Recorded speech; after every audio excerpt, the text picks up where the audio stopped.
Hey guys, thanks for watching Nerf Socom Reviews. So today we're going to be reviewing the Nerf Star Wars Episode 7 Stormtrooper Blaster, First Order Stormtrooper Blaster.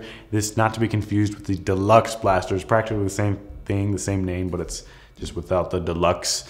But this is pretty cool. It's basically just a Stormtrooper's blaster pistol. You got a railing on the top here. You don't have any... You get the railing on the top here with the sight here, which is kind of cool. You could use this on anything else. It's kind of cheesy because it's just a simple plastic item, but you can use it as a different sight, maybe a back sight or rear sight or any sort of sight on any of the other Nerf guns, which is kind of cool.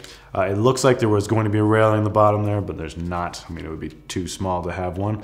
It does not have any sling adapters, so you'd probably need to use a holster or something instead. You could probably fit this in your pocket because it is pretty small.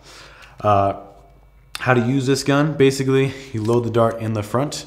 It comes with these really cool Star Wars Nerf darts here. They're like red, so it kind of acts as like the laser color, and the front of it is kind of clear too, which is nice. How do you prime it?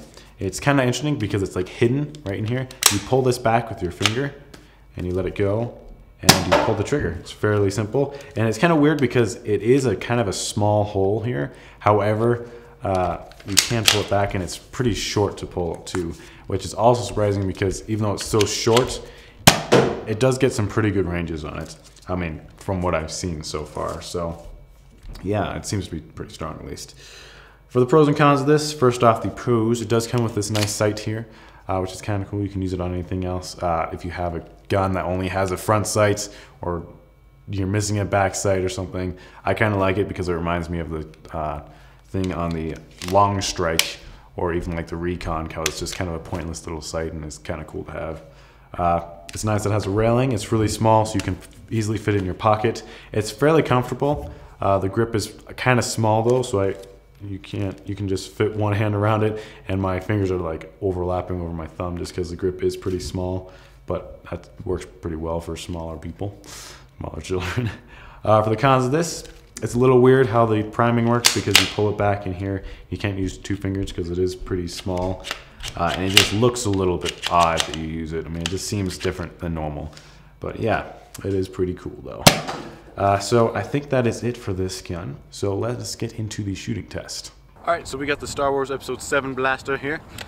We got a 70-foot reel lined up. We're shooting 5 elite darts.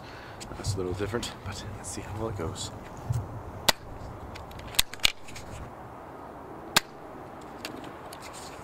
First.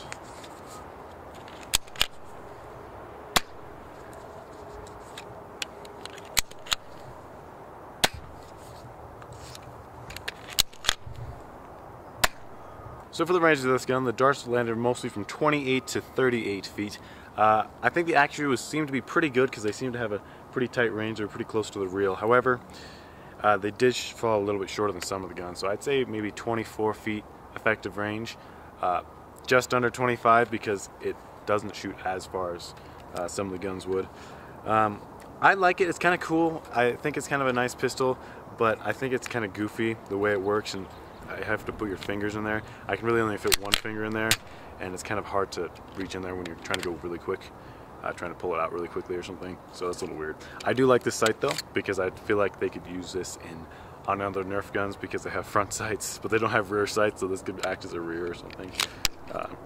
So yeah, but anyways, this gun is kind of cool. I like it. It's somewhat comfortable, but I don't know if I would get it compared to like a Fire Strike or the Zombie Strike Side Strike. I think that would be a lot better of a choice. Anyways, thanks for watching Nerf Socom Reviews, and we'll see you guys next time.